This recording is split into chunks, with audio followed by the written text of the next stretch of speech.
Hello, this is Kennedy Lawrence. I am doing my week 4 assignment during the standards video.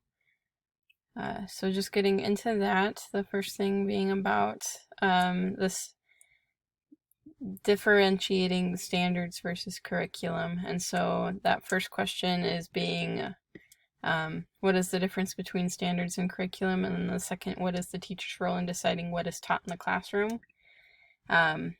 So starting off with what is the difference between standards versus curriculum. Standards is going to be what's decided at the state level, what is the ultimate goal, and what is the content and skills that want to be taught to children in the classroom in particular age groups and particular subjects. So this is the what of what students need to learn in the classroom, and like this one particularly gives an example about how that's come to be decided with educators and citizens working with the Department of Education in whatever state it happens to be. And then as those standards are formed, they'll be approved. And so that is the what of what is eventually going to be taught in classrooms. The curriculum is the how a teacher is going to be taking that content and those skills that had been set and decided on by the state, how they are going to teach the students in their classroom those skills. And so this is where that second question of what is the teacher's role in deciding what is taught in classrooms, it's not necessarily all under the teacher's control, like content-wise, but the methods of which we teach them is what is under our control. And very often, we can definitely have some influence on the what if we are participating in developing those standards for the state. But also within the classroom, we can use certain stories. For example, I want to be a history teacher, so if I need to teach my students a certain skill, I can use a particular instance in history, or I can use a particular story to help explain and express that skill and the why it's important, but also to help them gain that understanding of that skill so that they can see a real life example of it and be able to go, okay, how am I going to do this? So that would be a way in which teachers do have a little bit of control of what is taught in their classroom beyond what has been decided by the state. It's that how, and there's very much a lot of leeway in what you can do with that. The important thing is, as a teacher, is making sure that what I'm teaching is actually going to be helpful in preparing the students for being able to know that content and know those skills that the state is requiring in the what, so that comes time of things like assessments and everything, they are prepared for those rather than it being none of what I taught had any real connection to what they were going to be assessed on. So that is that part of this video. The next part being looking at the Idaho content standards. I have that open right here, and since I'm looking to teach high school history, that's the section that I'm going to be looking at. So this is that Idaho website. We're looking at social studies right here, and then the standards. And so the way that this document is set up is you have that first like introduction page of like, this is the standards for social studies. And then it is set up by grade level. So it's going to go all the way from kindergarten through to 12th grade. When it hits the high school levels, there are certain areas and certain particular areas within the social studies realm that are relevant to more than just one grade level, which I will point out when we get down there. So just to get down to where I'm actually looking at relevant information for the grade level which I want to teach. So like right now we're at 4th grade.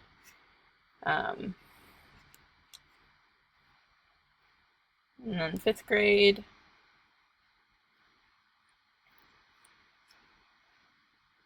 And 6th through 9th grade. This is not quite where my grade level is of what I want to teach, but this is just an example of showing that, like, geography in the Western Hemisphere is relevant to all grades from 6 to 9, and so this standard is utilized in those grades.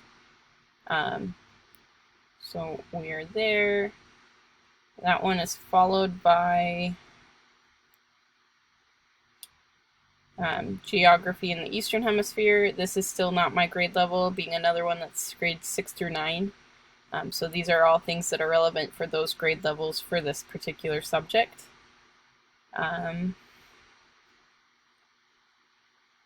This is World History and Civilizations, still not quite my grade level, so we will keep going. So this is where it first initially starts to get to my grade level. I'm planning on teaching high school, being like lowest grade being 9th grade, but looking more at like 10th through 12th. And so this is for U.S. History 1. It's going from grades 6 to 12, and so this is going to be the standards for those grades for this particular subject. We have another one being grades 9 through 12 for U.S. History 2.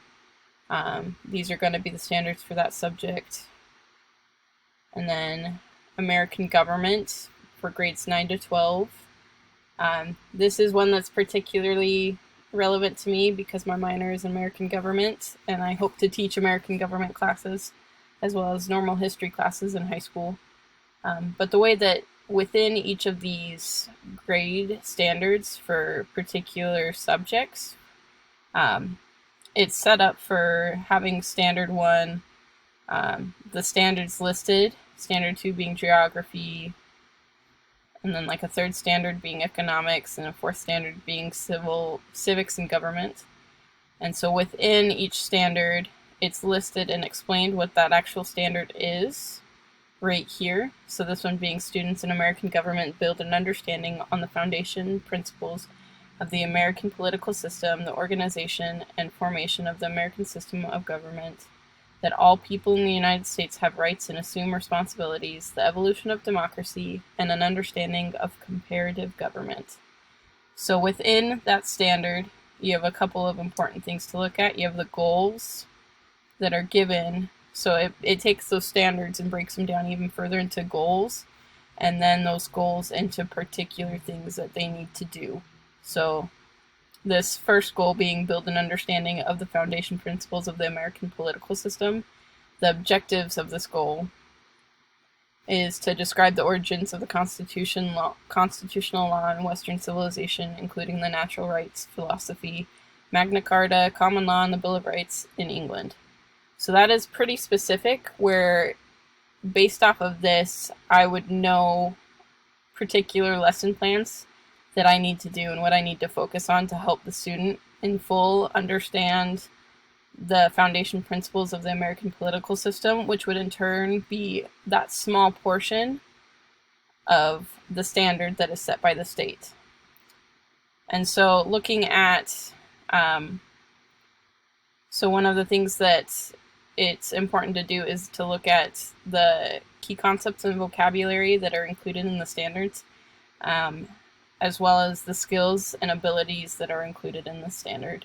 And so if we're looking at this particular standard number 4 for civics and government, some of the key words that are important for nouns is the American government, the American political system, organization, formation of the American system. So it's a lot of how it came to be, basically, is what it's important for the students to learn. The what is all about the American government, and rights.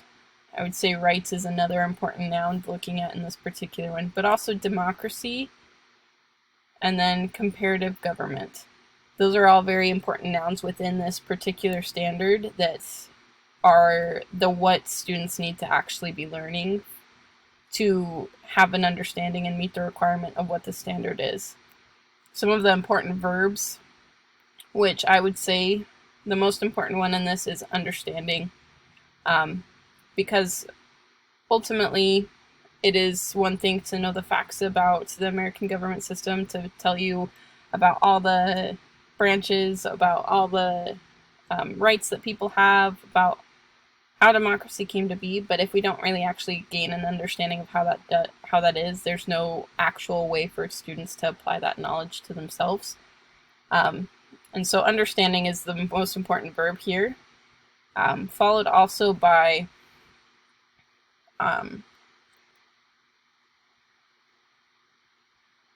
I would say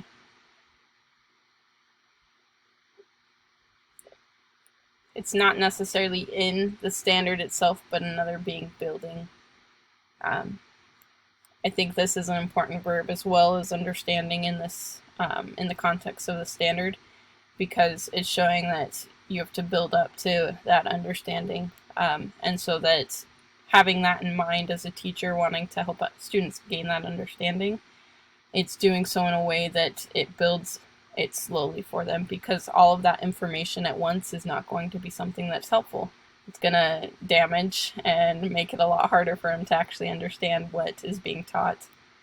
And so when we're looking at the standard, when it comes to the Bloom,